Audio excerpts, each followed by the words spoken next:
കർത്താവിൻ്റെ വലിയ നാമത്തിന് മഹത്വം വരുമാറാകട്ടെ. വീണ്ടും ഒരു പ്രാവശ്യം കൂടെ ലോകമെമ്പാടും എന്നെ കേൾക്കുന്ന ഈ മീഡിയയിൽ കൂടെ എന്നെ ശ്രദ്ധിച്ചുകൊണ്ടിരിക്കുന്ന എല്ലാ മാന്യ പ്രേക്ഷകർക്കും യേശു ക്രിസ്തുവിൻ നാമത്തിലുള്ള സ്നേഹവന്ദനങ്ങൾ പ്രാരംഭമായിട്ട് അറിയിക്കുന്നു. ഇപ്രകാരം ഒരു പ്രാവശ്യം കൂടെ നിങ്ങളോട് ദൈവത്തിൻ്റെ വചനം സംസാരിക്കുവാനായിട്ട് സ്വർഗത്തിലെ ദൈവം എനിക്ക് തന്ന വലിയ ഭാഗ്യത്തിനായി ഞാൻ ദൈവത്തിന് നന്ദി കരേറ്റുന്നു. ഇത് ശ്രദ്ധിക്കുന്നതിൽ നിങ്ങളോടുള്ള ഹൃദയംഗമായിട്ടുള്ള നന്ദി അറിയിക്കട്ടെ. നമ്മൾ കഴിഞ്ഞ ചില എപ്പിസോഡുകളിലായിട്ട് പഴയ നിയമ ദേവാലയത്തിലെ വിശുദ്ധ സ്ഥലത്ത് വെച്ചിരിക്കുന്ന ഉപകരണമായ ധൂപപീഠത്തെക്കുറിച്ച് നമ്മൾ ചിന്തിച്ചു വരികയായിരുന്നു. നമ്മൾ ധൂപപീഠം ദൈവസന്നിധിയിൽ പ്രാർത്ഥനയുടെ സ്ഥലമായി നമ്മൾ ചിന്തിക്കുകയുണ്ടായി. യേശു ക്രിസ്തുവിൻ്റെ അധികാരം അവിടെ വെളിപ്പെടുന്നത് നമുക്ക് കാണുവാനായിട്ട് കഴിഞ്ഞു. ഇന്ന് നമ്മൾ ചിന്തിക്കുന്നത് അതിനകത്ത് ധൂപവർഗമായിട്ട് ഇടുവാനായിട്ട് ദൈവം പറഞ്ഞ ചില സാധനങ്ങളെക്കുറിച്ച് നമുക്ക് ഇന്ന് ചിന്തിക്കാം. എക്സോഡസ് ചാപ്റ്റർ 30 പുറപ്പാട് പുസ്തകം 30-ാം അധ്യായത്തിലേക്ക് നമുക്ക് വരാം. അതിൻ്റെ 34 മുതൽ 38 വരെയുള്ള വാക്യങ്ങൾ നമുക്ക് അതിനാധാരമായിട്ട് നിങ്ങൾ വായിക്കണം. 37-ാം വാക്യവും അതുപോലെ തന്നെ 38-ാം വാക്യവും നമ്മൾ ശ്രദ്ധിക്കുമ്പോൾ അവിടെ പറഞ്ഞിരിക്കുന്ന ചില സാധനങ്ങളെക്കുറിച്ച് നമുക്ക് കാണുവാനായിട്ട് കഴിയും. അവിടെ പറഞ്ഞിരിക്കുന്നത് ഒന്നാമതായിട്ട് നറുംപശയാണ്. നറുംപശ അതിനു വേണ്ടി ഉപയോഗിക്കാനായിട്ട് പറഞ്ഞിരുന്നു. നറുംപശയുടെ എബ്രായ വാക്ക് നടപ്പ എന്ന് പറയുന്ന ഒരു എബ്രായ വാക്കാണ് ഉപയോഗിച്ചിരിക്കുന്നത്. അതിൻ്റെ അർത്ഥം ഇറ്റിറ്റ് വീഴുക എന്നാണ് അതിൻ്റെ അർത്ഥം. അപ്പോൾ അതിൽ നിന്ന് നമുക്ക് മനസ്സിലാകും നറുംപശ എന്ന് പറയുന്ന സാധനം ഒരു വൃക്ഷത്തിൽ നിന്ന് ഇറ്റിറ്റ് വീണ് ഉണ്ടാകുന്ന ഒരു പ്രത്യേകതരം പശയാണ് എന്ന് നമുക്ക് മനസ്സിലാക്കുവാനായിട്ട് കഴിയുന്നു. അതിനെക്കുറിച്ച് നമ്മൾ ചിന്തിക്കുമ്പോൾ അത് വളരെ സുഗന്ധം പരത്തുന്ന ഒരു കുന്തിരിക്കം പോലെ തന്നെ വളരെ സുഗന്ധം പരത്തുന്ന ഒരു കാര്യമാണ് എന്ന് നമുക്ക് മനസ്സിലാക്കുവാനായിട്ട് കഴിയുന്നു. നമ്മൾ ഈ ഭാഗത്ത് നമ്മൾ ശ്രദ്ധിക്കേണ്ട ഒരു കാര്യം, സാധാരണയായിട്ട് രണ്ട് സാധനങ്ങളെ തമ്മിൽ യോജിപ്പിക്കുവാനായിട്ട് കൂട്ടി യോജിപ്പിക്കുവാനായിട്ട് ഉപയോഗിച്ചിരുന്ന പുരാതന കാലഘട്ടങ്ങളിൽ ഉപയോഗിച്ചിരുന്ന ഒരു സാധനം കൂടെയാണ് ഈ നറുംപശ എന്ന് നമുക്ക് കാണുവാനായിട്ട് കഴിയും.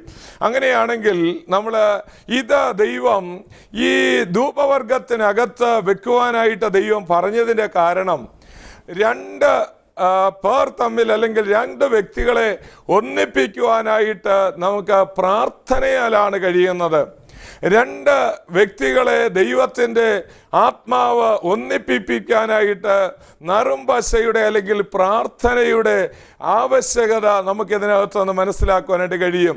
പഴയ നിയമത്തിൽ നിഴലായി കാണുമ്പോൾ അത് അന്നവിടെ അങ്ങനെ ഉപയോഗിച്ചിരുന്നു. വേറെ എന്തെല്ലാം സാധനങ്ങൾ ലോകത്തിലുണ്ടായിരിക്കെ അതിനേക്കാൾ സുഗന്ധം വരുത്തുന്ന അതിനേക്കാൾ നല്ലതായ ധാരാളം സാധനങ്ങൾ ഉണ്ടായിരിക്കെ ദൈവം എന്തുകൊണ്ടാണ് ഈ നറുംപശ ചേർക്കുവാനായിട്ട് പറഞ്ഞത്?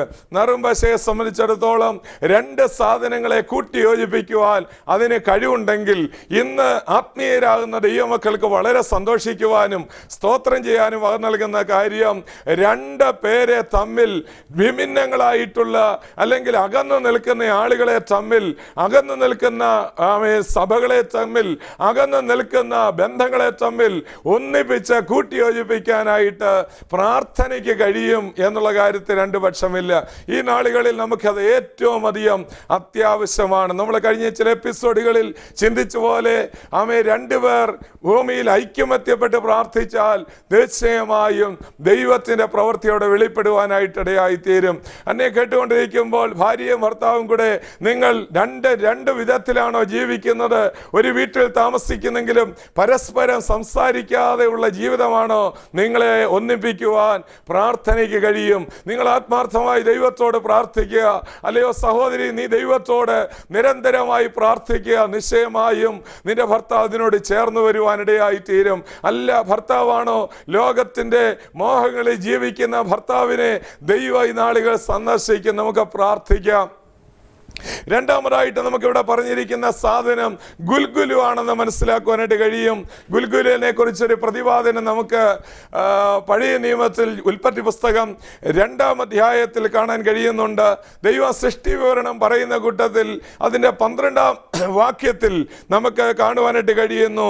അത് എബ്രായ വാക്ക് ബെത്തോള എന്നുള്ള ഒരു വാക്കാണ് അവിടെ ഉപയോഗിച്ചിരിക്കുന്നത്.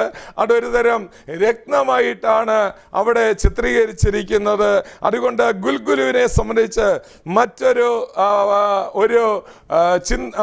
ഒരു ആലോചന നമുക്ക് ലഭിക്കുന്നത്, ഒരല്പമെങ്കിലും ഒരറിവ് നമുക്ക് ലഭിക്കുന്നത് നമ്പേഴ്സ് ചാപ്റ്റേഴ്സ് 11 സംഖ്യാപുസ്തകം 11-ാം അധ്യായം അതിൻ്റെ 7-ാമത്തെ വാക്യത്തിൽ മന്ന വഴിച്ചു കൊടുക്കുമ്പോൾ അതിൻ്റെ നിറത്തെ കുറിച്ച് അത് ഗുൽഗുലുവിനെ പോലെ ഇരുന്നു എന്ന് പറയുന്നുണ്ട്.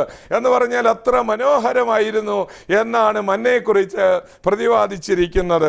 നമുക്കിവിടെ ശ്രദ്ധിച്ചാൽ മനസ്സിലാകും ഇത് ഒരു തരം ഷെല്ലാണ് എന്ന് നമുക്ക് മനസ്സിലാക്കുവാൻ കഴിയും. അപ്പോൾ ആ ഗുൽഗുലുവിനെ സംബന്ധിച്ചിടത്തോളം ഇത് ദൈവവചന പ്രകാരം ഇതുകൂടെ ദൈവം എന്തുകൊണ്ടാണ് ക്രമീകരിക്കുവാനായിട്ട് പറഞ്ഞത്, ഇത് ഉപയോഗിക്കുവാനായിട്ട് ദൈവം പറയുവാനായിട്ട് കാരണം ഇത് ഒരു തരം സൗഖ്യം കൊടുക്കുന്ന സാധനമായിട്ട് നമുക്ക് പുരാതന കാലഘട്ടങ്ങളിൽ ഗുൽഗുലുവിനെ കുറിച്ച് ഔഷധ ഗുണമുള്ള സാധനമായിട്ട് പറഞ്ഞിരിക്കുന്നു. അതിൽ നിന്ന് നമുക്ക് ആത്മീയമായി പഠിക്കുവാൻ കഴിയുന്ന വസ്തുത, ആ നറുംപശ പോലെ തന്നെ രണ്ടാമതായിട്ട് ഗുൽഗുലുവിനെ ദൈവം പറയുവാൻ കാരണം രോഗസൗഖ്യം ഇതിനകത്തൂടെ ഉണ്ട് എന്നുള്ളതാണ്. അതിൽ നിന്ന് മൗനമായി ദൈവം നമ്മളോട് പറയുന്ന ഒരു കാര്യം, ധൂപപീഠത്തിന്മേൽ ധൂപം അഥവാ പുക മുകളിലേക്ക് ഉയരുമ്പോൾ അവിടെ നിന്ന് പ്രാർത്ഥനയ്ക്കൊരു മറുപടിയുണ്ട്. പ്രാർത്ഥനയാൽ രോഗസൗഖ്യം നൽകുവാൻ കർത്താവിന് കഴിയും. പ്രാർത്ഥിക്കുമ്പോഴാണ് രോഗസൗഖ്യം ഉണ്ടാകുന്നത്. നമ്മൾ യാക്കോബിന്റെ ലേഖനം വായിക്കുമ്പോൾ 5-ാം അധ്യായം അതിൻ്റെ 14-ാമത്തെ വാക്യം വായിക്കുമ്പോൾ വിശ്വാസത്തോടുകൂടിയുള്ള പ്രാർത്ഥന ദീനക്കാരനെ രക്ഷിക്കും എന്ന് പറഞ്ഞിട്ടുണ്ട്. അങ്ങനെയാണെങ്കിൽ ദൈവം നമ്മളോട് പറയുന്നത് വിശ്വസിക്കുക. അല്ലയോ രോഗിയായിരിക്കും കട്ടിലിൽ കിടക്കയിൽ ആയിരിക്കുന്ന സഹോദരി, ദൈവത്തിൻ്റെ ആത്മാവ് നിന്നെ സൗഖ്യമാക്കും. മറ്റുള്ള ആളുകൾ നിനക്ക് വേണ്ടി പ്രാർത്ഥിക്കുക മാത്രമല്ല, നീ ദൈവസന്നിധിയിൽ ആമേൻ പ്രാർത്ഥിക്കുക. ദൈവമേ എൻ്റെ രോഗത്തിന് അത്ഭുത സൗഖ്യം തരണമേ എന്ന് പ്രാർത്ഥിച്ചാൽ ഇപ്പോൾ ഈ വചനം കേട്ടുകൊണ്ടിരിക്കുമ്പോൾ രോഗസൗഖ്യം നിങ്ങളുടെ അവകാശമായി പ്രാപിക്കാൻ കഴിയും. വിശ്വസിക്കുന്നവരാൽ അടയാളങ്ങൾ നടക്കും എന്ന ദൈവത്തിൻ്റെ വചനം പറയുന്നത് കൊണ്ട് രോഗസൗഖ്യം അതിനകത്ത് തന്നെ ഉണ്ട് എന്നാണ് ഞാൻ പറഞ്ഞു വന്നത്. മൂന്നാമതായിട്ടുള്ള ഒരു സാധനം ഹൽബാന പശ എന്നവിടെ പറഞ്ഞിരിക്കുന്നു. ഹൽബാന എന്നുള്ള വാക്കിൻ്റെ അർത്ഥം അതിൻ്റെ മൂലഭാഷയിൽ നിന്ന് നമുക്ക് മനസ്സിലാക്കുവാനായിട്ട് കഴിയുന്നത് വെണ്മ എന്നാണ്. വെണ്മയാണ്. അത് നല്ല രൂക്ഷമായ ഗന്ധമുള്ളതായിട്ടുള്ള ഒരു തരം സാധനമായി ഹൽബാന പശ പറഞ്ഞിരിക്കുന്നു. അപ്പോൾ അങ്ങനെയാണെങ്കിൽ രൂക്ഷമായ ഗന്ധമുള്ള ഒരു ചെടിയിൽ നിന്ന് എടുക്കുന്ന ഈ ഹൽബാന പശയും ഈ ധൂപവർഗത്തിനകത്തിടുവാനായിട്ട് ദൈവം പറയുകയാണ്. അങ്ങനെയാണെങ്കിൽ നമ്മൾ ഓർക്കേണ്ട ഒരു വലിയ സത്യം, ദൈവം അതിനകത്ത് ചേർക്കുവാനായിട്ട് കാരണം നമ്മൾ അന്നത്തെ കാലഘട്ടങ്ങളിലൊക്കെ സാധാരണയായിട്ട് ഇത് ഉപയോഗിച്ചിരുന്നത് അസ്ഥികൾ ഒടിഞ്ഞു പോയാൽ അതിനെ തമ്മിൽ കൂട്ടി ബന്ധിപ്പിക്കുവാനായിട്ടും ചേർക്കുവാനായിട്ടും ഇങ്ങനെയുള്ള ഹൽബാന പശ ഉപയോഗിച്ചിരുന്നു എന്ന് ചരിത്രങ്ങളിൽ നിന്ന് നമുക്ക് മനസ്സിലാക്കുവാനായിട്ട് കഴിയും. ഇപ്രകാരമാണെങ്കിൽ നമ്മളെ ദൈവവചനത്തിൽ കർത്താവ് എന്തുകൊണ്ടാണ് ഈ ഹൽബാന പശ ചേർക്കുവാനായിട്ട് പറഞ്ഞത്? അങ്ങനെയാണെങ്കിൽ നമ്മുടെ എല്ലാ മുറിഞ്ഞുപോയ ബന്ധങ്ങളെ കൂട്ടിച്ചേർക്കുവാനായിട്ട് പ്രാർത്ഥന നിമിത്തം ഇടയായി തീരുമെന്ന ദൈവത്തിൻ്റെ വചനം നമ്മെ പഠിപ്പിക്കുന്നു. ആത്മീയമായും നമുക്ക് അങ്ങനെ പഠിക്കുവാനായിട്ട് കഴിയും. അതുമാത്രമല്ല, നാലാമത്തെ സാധനമായിട്ട് അവിടെ പറഞ്ഞിരിക്കുന്നത് നിർമ്മല സാമ്പ്രാണി അഥവാ കുന്തിരിക്കത്തെ കുറിച്ചാണ് അവിടെ പറഞ്ഞിരിക്കുന്നത്. കുന്തിരിക്കം അത് നമ്മൾ ദൈവവചന പ്രകാരം ആമേൻ കുന്തിരിക്കം സ്തോത്രത്തെയും പ്രാർത്ഥനയെയും കാണിക്കുന്നതാണ്. അപ്പോൾ അങ്ങനെയാണെങ്കിൽ ദൈവസന്നിധിയിലേക്ക് ദൈവ പൈതൽ വിശ്വാസി അടുത്തിയെന്ന് അവിടെ ധൂപം പ്രാർത്ഥനയായി ഉയർത്തുമ്പോൾ ദൈവസന്നിധിയിലേക്ക് നമ്മുടെ നന്ദിയുടെ സൗരഭ്യം, കുന്തിരിക്കം വളരെ സൗരഭ്യം വരുത്തുന്നതാണ്. നമ്മുടെ അന്തരാത്മാവിൽ നിന്ന് ദൈവത്തോടുള്ള നന്ദിയാൽ പലതും ദൈവത്തോട് നമ്മൾ പിറുപിറുപ്പുകാരാകാതെ ഇതെല്ലാം സ്തോത്രങ്ങളായി ദൈവത്തിലേക്ക് ചെല്ലുവാൻ ദൈവം നമ്മളെക്കുറിച്ച് ആഗ്രഹിക്കുന്നു. ദൈവത്തിൻ്റെ മക്കളെ, അതുകൊണ്ട് ഈ ദിവസങ്ങളിൽ ദൈവത്തിൻ്റെ ആത്മാവ്, ദൈവത്തിൻ്റെ പരിശുദ്ധാത്മാവ് ഈ ദിവസങ്ങളിൽ നമ്മെ അതിനായി സഹായിക്കും. ദൈവത്തിൻ്റെ സന്നിധിയിൽ നമ്മൾ ചെല്ലുമ്പോൾ നന്ദിയുള്ളവരായിട്ടാണോ ചെല്ലുന്നത്? സ്തുതിയുള്ളവരായിട്ടാണോ ചെല്ലുന്നത്? എല്ലാ ആരാധനയ്ക്കും ചെന്നിരിക്കുമ്പോൾ ദൈവത്തോടുള്ള നന്ദി കൊണ്ട് ഹൃദയം നിറയാറുണ്ടോ? ദൈവം പലപ്പോഴും നമ്മളിൽ നിന്ന് അതാണ് ആഗ്രഹിക്കുന്നത്. നമ്മൾ പിറുപിറുപ്പുകാരായി മാറിയാൽ അത് ഇസ്രായേൽ മക്കളുടെ പാപങ്ങളിൽ ഒന്നായിരുന്നു. അവർക്ക് ദൈവം മന്ന വഴിച്ചു കൊടുത്ത ദിവസവും അവരെ പിറുപിറുക്കുകയായിരുന്നു. മന്ന വഴിച്ചു കൊടുത്ത ദിവസവും അവർ വിഗ്രഹാരാധനയിലേക്ക് പോവുകയായിരുന്നു. ദൈവത്തിന് മക്കളാണെന്ന് നമ്മുടെ ഉള്ളത്തിൽ സ്തോത്രമുണ്ടെങ്കിൽ ദൈവവചനം പറയുന്നു, ഹൃദയം നിറഞ്ഞു കവിയുന്നതല്ലോ വായ പ്രസ്താവിക്കുന്നത് എന്ന് പറഞ്ഞിരിക്കുന്നു. അതിൽ നിന്ന് നമ്മൾ പ്രത്യേകം ഓർക്കേണ്ട ഒരു വലിയ വസ്തുത, നമ്മുടെയൊക്കെ ജീവിതത്തിൽ ദൈവം ചെയ്ത നന്മകൾ എല്ലാം പലപ്പോഴും മറന്നു പോകാറുണ്ട്. 103-ാം സങ്കീർത്തനത്തിൽ അതിൻ്റെ 1-2 വാക്യങ്ങൾ വായിക്കുന്നത് ഇങ്ങനെയാണ്: എൻ മനമേ യഹോവയെ വാഴ്ത്തുക, എൻ്റെ സർവ്വ അന്തരംഗവുമേ അവൻ്റെ വിശുദ്ധനാമത്തെ വാഴ്ത്തുക. എൻ മനമേ യഹോവയെ വാഴ്ത്തുക, അവൻ്റെ ഉപകാരങ്ങളൊന്നും മറക്കരുത് എന്നാണ് പറഞ്ഞിരിക്കുന്നത്. ഇസ്രായേൽ മക്കളെ എടുത്താൽ അവരുടെ യാത്രയുടെ ഇതം പര്യന്തം എല്ലാ സ്ഥലങ്ങളിലും അവർ പിറുപിറുപ്പുകാരായി മാറുന്നതായി കാണുവാനായിട്ട് കഴിയും. നമ്മൾ പിറുപിറുത്തതിൻ്റെ ഫലമായി സംഹാരിയാൽ അവർ നശിച്ചു പോയതായിട്ട് 1 കൊരിന്ത്യർ 10-ാം അധ്യായത്തിൽ നമുക്ക് വായിക്കുവാനായിട്ട് കഴിയുന്നു. നമ്മുടെ എല്ലാ പിറുപിറുപ്പും മാറ്റിയിട്ട് ദൈവത്തോടുള്ള നന്ദിയുടെ സ്തോത്രം അർപ്പിക്കുന്ന ഒരനുഭവത്തിലേക്ക് വരുവാൻ ദൈവം നമ്മളെക്കുറിച്ച് ആഗ്രഹിക്കുന്നുണ്ട്. ഇതുവരെയും നടന്ന കാര്യങ്ങളെക്കുറിച്ചുള്ള പരാതി, പിറുപിറുപ്പ് വിട്ടുകളയുക.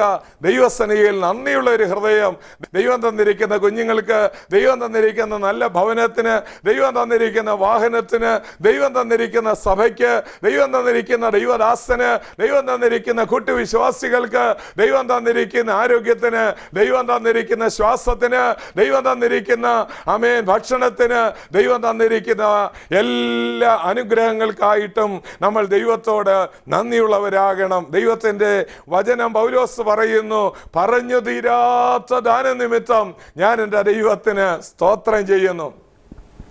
പറഞ്ഞാൽ തീരാത്ത ദാനം, പറഞ്ഞാൽ തീരാത്ത ദാനമാണ് ദൈവം നമുക്ക് തന്നിരിക്കുന്നത്. പറഞ്ഞാൽ തീരാത്ത ദാനം.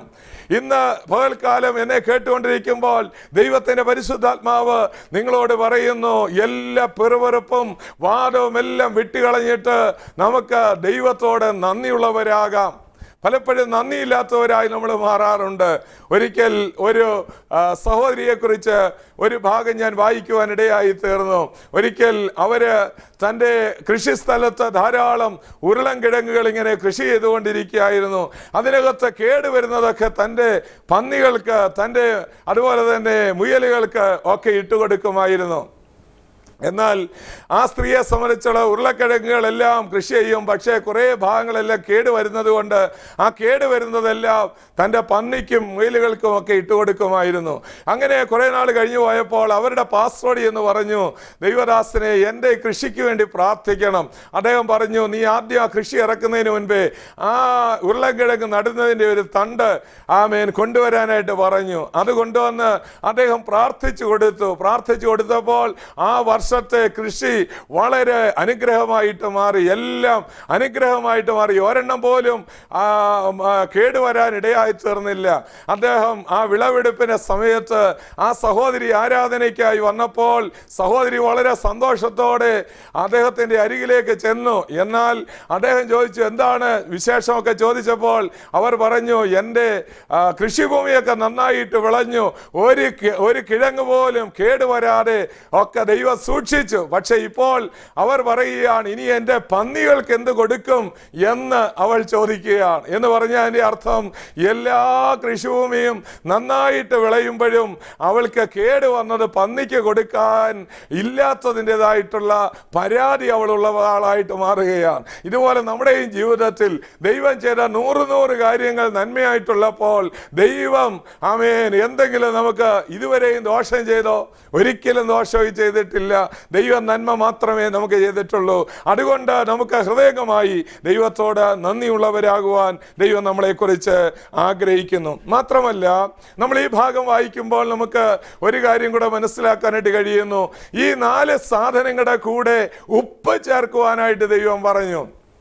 എന്തുകൊണ്ടാണ് ഉപ്പ് ചേർക്കാൻ ദൈവം പറഞ്ഞത്? ഉപ്പ് ചേർക്കാൻ ദൈവം പറഞ്ഞതിൻ്റെ കാരണം മറ്റൊന്നുമല്ല, ഇങ്ങനെയുള്ള സാധനങ്ങൾ കത്തിക്കൊണ്ടിരിക്കുന്നതിനിടയിൽ നിങ്ങൾ കുറച്ച് ഉപ്പും കൂടെ ചേർത്ത് നോക്കിക്കേ, എന്താ സംഭവിക്കുന്നത്? അത് കുറെ കഴിയുമ്പോൾ പൊട്ടാൻ തുടങ്ങും. പൊട്ടുമ്പോൾ എന്താ സംഭവിക്കുന്നത്? അവിടങ്ങളിൽ പൊട്ടുമ്പോൾ ഇതിനകത്തേക്ക് എയർ കയറാനുള്ള ഒരു സംവിധാനമാണ്.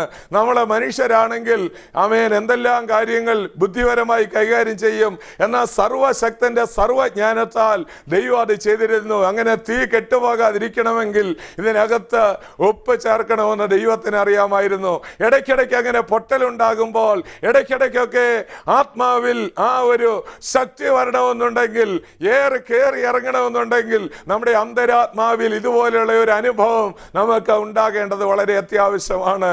ഒരു ശബ്ദകോലാഹലങ്ങളൊക്കെ ഉണ്ടായെന്ന് വിചാരിച്ച് നിങ്ങൾ പേടിക്കേണ്ട. ദൈവത്തിൻ്റെ ആത്മാവിൻ്റെ വലിയ ശക്തി ഈ നാളുകളിൽ നമ്മുടെ ഉള്ളിലേക്ക് പ്രാർത്ഥനയിൽ വ്യാപരിക്കുക എന്നുള്ള കാര്യം നമ്മൾ ഓർക്കുക. ഇനി മറ്റൊരു കാര്യം, 4 സാധനങ്ങൾ എന്ന് പറയുമ്പോൾ 4 വിധത്തിൽ പുതിയ നിയമത്തിൽ നമുക്കിതിനെ പഠിക്കുവാനായിട്ട് കഴിയും. അപ്പോസ്തലനായ പൗലോസ് തിമോത്തിയോസിന്റെ ലേഖനം എഴുതുമ്പോൾ 1 തിമോത്തിയോസ് 2-ാം അധ്യായത്തിന്റെ 2-ാം വാക്യവും അവിടെ വായിക്കുമ്പോൾ അവിടെ 4 കാര്യങ്ങൾ, പഴയ നിയമത്തിലെ ധൂപപ്രാർത്ഥനയോട് ബന്ധപ്പെടുത്താവുന്ന 4 കാര്യങ്ങൾ അവിടെ കാണാനായിട്ട് കഴിയും. യാചന, സ്തോത്രം, പക്ഷവാദം, അതുപോലെ തന്നെ പ്രാർത്ഥന. ഇങ്ങനെ 4 കാര്യങ്ങൾ അവിടെ പറഞ്ഞിരിക്കുന്നത് കാണുവാനായിട്ട് കഴിയും.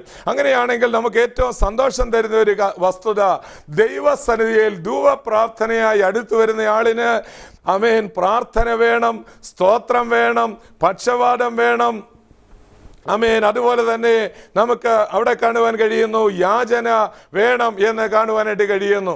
ഇപ്രകാരം യാചനയും പക്ഷവാദവും സ്തോത്രവും അതുപോലെ തന്നെ ദൈവസന്നിധിയിലുള്ള പ്രാർത്ഥനയും, ഈ 4 കാര്യങ്ങളുണ്ടെങ്കിൽ ദൈവസന്നിധിയിൽ നമുക്ക് ആമേൻ നല്ലതായിട്ട് ധൂപ പ്രാർത്ഥന നടത്തുവാനായിട്ട് കഴിയും. സുവിശേഷത്തിൻ്റെ 4 ആമേൻ പ്രത്യേകതകളായിട്ട് നമുക്ക് ഇതിനെ പഠിക്കുവാനായിട്ട് കഴിയും. ഇതിനെ 4 വിധത്തിൽ നമുക്ക് വ്യാഖ്യാനിക്കുവാനായിട്ട് കഴിയും. ഒന്ന്, ഇത് സുഗന്ധമുള്ളതായിട്ട് പറഞ്ഞിരിക്കുന്നു.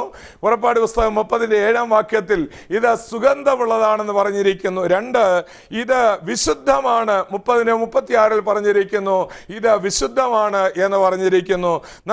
മൂന്നാമതായിട്ട് ഇത് അതിവിശുദ്ധം എന്ന് പറഞ്ഞിരിക്കുന്നു. 30-ന്റെ 26 നമുക്ക് അതിവിശുദ്ധം എന്ന് കാണുവാൻ കഴിയുന്നു. മാത്രമല്ല നിരന്തരം എന്ന് പറഞ്ഞിരിക്കുന്നു. അതുകൊണ്ട് 1 തെസ്സലോനിക്കർ 5-ാം അധ്യായത്തിന്റെ 16-ാമത്തെ വാക്യത്തിൽ നിന്ന് നമുക്ക് നിരന്തരമായിട്ടുള്ള ഈ ഒരു ധൂപമായിട്ട് ദൈവസന്നിധിയിൽ അർപ്പിക്കാനുള്ള ഒരു പ്രാർത്ഥനയായി ദൈവസന്നിധിയിലേക്ക് നമുക്ക് ഉയർത്താം. ഈ നാളുകളിൽ നമ്മുടെ പ്രാർത്ഥനകളെല്ലാം മങ്ങിയിരിക്കുന്ന കാലഘട്ടത്തിൽ ധൂപവർഗം നിറച്ച് നമുക്ക് പ്രാർത്ഥനയിൽ മുന്നേറാം.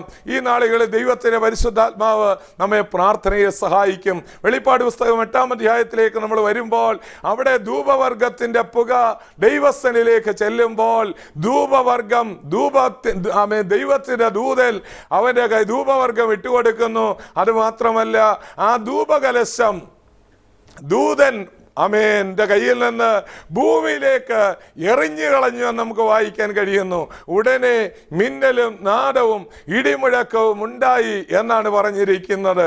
അപ്പോൾ നമ്മൾ ഓർക്കേണ്ടത്, ഭൂമിയിലാണ് ഇതിന്റെ റിസൾട്ട് വരുന്നത്. ദൈവസന്നിധിയിലോട്ട് പ്രാർത്ഥന ചെല്ലുമ്പോൾ ഭൂമിയിൽ കർത്താവിന്റെ ആമേൻ ഏറ്റവും ഏറ്റവും ക്രോധകലശം ഭൂമിയിലേക്ക് ഒഴിക്കപ്പെടുന്ന നാളുകളിൽ വെളിപ്പാട് പുസ്തകം 8-ാം അധ്യായത്തിൽ പറഞ്ഞിരിക്കുന്നു, ഉടനെ ഭൂകമ്പമുണ്ടായി, ഉടനെ നാദമുണ്ടായി, ഉടനെ വലിയ ശബ്ദമുണ്ടാകുകയാണ്, വലിയ ഒച്ചയുണ്ടാകുകയാണ്.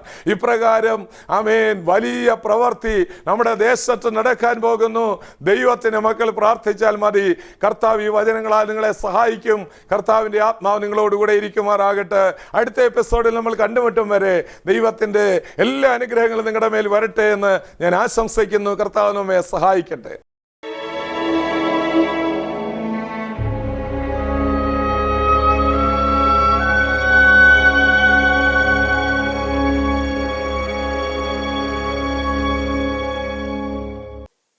ഈ സന്ദേശങ്ങൾ നിങ്ങൾക്ക് അനുഗ്രഹമായിരിക്കുന്നു എന്നറിഞ്ഞതിൽ ഞങ്ങൾക്ക് ഒത്തിരി സന്തോഷമുണ്ട്.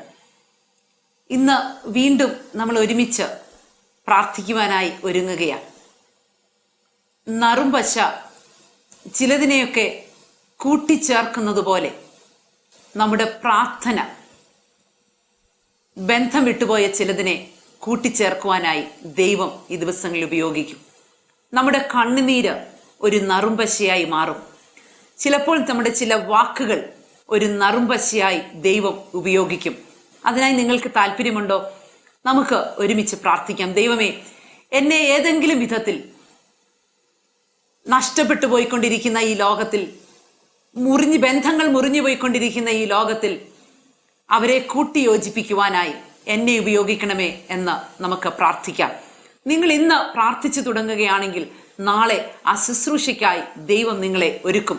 ഒരുപക്ഷെ ഇന്ന് പ്രാർത്ഥനാ മുറിയിലിരുന്ന് നിങ്ങൾ ചിലതിനെയൊക്കെ കൂട്ടിച്ചേർക്കുമ്പോൾ അനേകരെ പരസ്യമായി കൂട്ടിച്ചേർക്കുന്ന അനേക ബന്ധങ്ങളെ ഹല്ലേലൂയ ഹല്ലേലൂയ വീണ്ടും കൂട്ടിച്ചേർക്കപ്പെട്ടു എന്ന് പറയുന്ന ഒരു പാടുപോലും ഇല്ലാതെ, ഒരു സ്കാറ് പോലും അവശേഷിക്കാത്ത വിധത്തിൽ ഹല്ലേലൂയ ദൈവികമായിട്ടുള്ള ഹല്ലേലൂയ സ്തോത്രം കൂട്ടിച്ചേർക്കലുകൾക്കായി ദൈവം നിങ്ങളെ ഉപയോഗിക്കും. ആ ഹീലിംഗിനായി ദൈവം നിങ്ങളെ ഉപയോഗിക്കും. ആ വിധത്തിലുള്ള ഒരു ഇന്നർ ഹീലിംഗിന്റെ ഹല്ലേലൂയ ഹല്ലേലൂയ റിലേഷൻഷിപ്പിന്റെ ഹല്ലേലൂയ ഹീലിംഗിന്റെ നിരപ്പിന്റെ ഒരു ശുശ്രൂഷ പ്രാപിക്കുവാനായി നിങ്ങൾക്ക് ഈ സമയത്ത് ഒരുങ്ങാം. നമുക്ക് ഒരുമിച്ച് ആ ശുശ്രൂഷ നിങ്ങളുടെ തലമേൽ വരുവാനായി, നിങ്ങളുടെ ജീവിതത്തിന്റെ അനുഭവമായി മാറുവാനായി ഞങ്ങൾ ഒരുമിച്ച് പ്രാർത്ഥിക്കുവാനായി പോവുകയാണ്. നമുക്ക് പ്രാർത്ഥിക്കാം. പരിശുദ്ധനായ ദൈവമേ, ഒരു പ്രാവശ്യം കൂടെ അങ്ങയുടെ നാമത്തിൽ നിന്റെ കുഞ്ഞുങ്ങളെ ഞങ്ങൾ അനുഗ്രഹിച്ച് പ്രാർത്ഥിക്കുന്നു. ബന്ധങ്ങൾ വിട്ടിരിക്കുന്ന അനേക കുടുംബങ്ങൾ, പ്രത്യേകിച്ച് ഭാര്യ ഭർത്താക്കന്മാർ തമ്മിൽ നിരന്തരമായി വഴക്കുണ്ടാകുകയും സംസാരിക്കുകയും ചെയ്യാത്ത ആ കുടുംബത്തിനായി ഞങ്ങൾ പ്രാർത്ഥിക്കുന്നു. ഇന്ന് നീ അവരെ ഐക്യതയുടെ നറുംപശ കൊണ്ട് നീ അവരെ കൂട്ടി യോജിപ്പിക്കുക എന്നുള്ളതിനായി സ്തോത്രം. പ്രാർത്ഥനയുടെ ആത്മാവിനാൽ ഇപ്പോൾ ഞങ്ങൾ ഒരുമിച്ച് ഐക്യതയോടെ പ്രാർത്ഥിക്കുന്നു. അപ്പൊ കർത്താവേ ഹല്ലേലൂയ, കുഞ്ഞുങ്ങളുമായിട്ടുള്ള ബന്ധം മുറിഞ്ഞുപോയ ആ കുടുംബത്തിനായിട്ട് പ്രാർത്ഥിക്കുന്നു. ഒരു ഫോൺ സന്ദേശം പോലും ലഭിക്കാതെ വളരെ ഭാരത്തോടിരിക്കുന്ന മാതാക്കൾക്കായി ആ മാതാവിനും പിതാവിനായിട്ട് പ്രാർത്ഥിക്കുന്നു. അപ്പൊ അവരെ കർത്താവെ അവരുടെ ആ ബന്ധത്തെ ഇന്ന് കർത്താവെ നീ ഉറപ്പിക്കും എന്നുള്ളതിനായി സ്തോത്രം. കർത്താവെ ഹല്ലേലൂയ, സഹോദരങ്ങൾ തമ്മിൽ സംസാരിക്കാത്ത അത് നിമിത്തം കർത്താവെ മാതാപിതാക്കൾ വളരെ വേദന അനുഭവിക്കുന്ന ആ കുടുംബത്തിനായിട്ട് പ്രാർത്ഥിക്കുന്നു. മക്കൾ തമ്മിൽ അന്യോന്യം വളരെയധികം മത്സരിക്കുന്ന ആ കുടുംബത്തിനായി ഞങ്ങൾ പ്രാർത്ഥിക്കുന്നു. അങ്ങയുടെ ആത്മാവ് ഇപ്പോൾ ആ കർത്താവെ മക്കളെ തമ്മിൽ ഒന്നിപ്പിക്കുമാറാകണമേ. കർത്താവെ ബന്ധങ്ങളെ നീ തന്നെ കർത്താവെ ശരിയാക്കും എന്നുള്ളതിനായി കർത്താവെ നിന്റെ മഹത്വം കാണുവാൻ ഞങ്ങളെ സഹായിക്കണം. യേശു ക്രിസ്തു മുഖാന്തരം ഞങ്ങൾ ചോദിക്കുന്നു, കൃപ നീ കേൾക്കുമാറാകണമേ. ആമേൻ.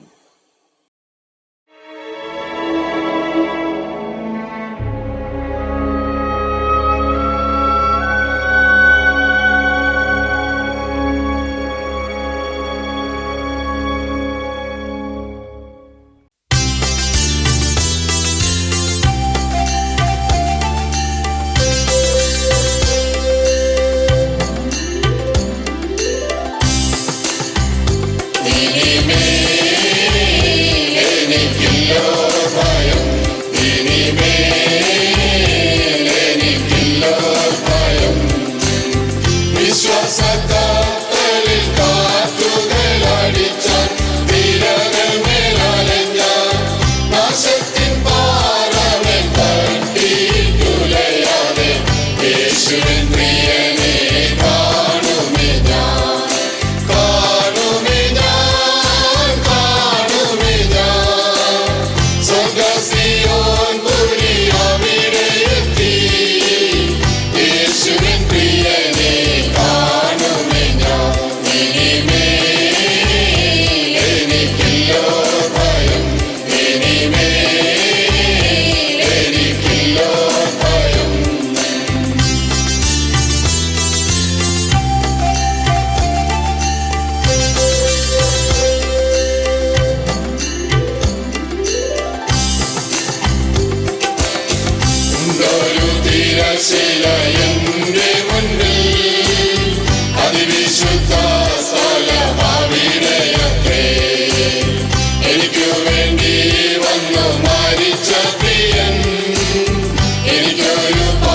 Jabri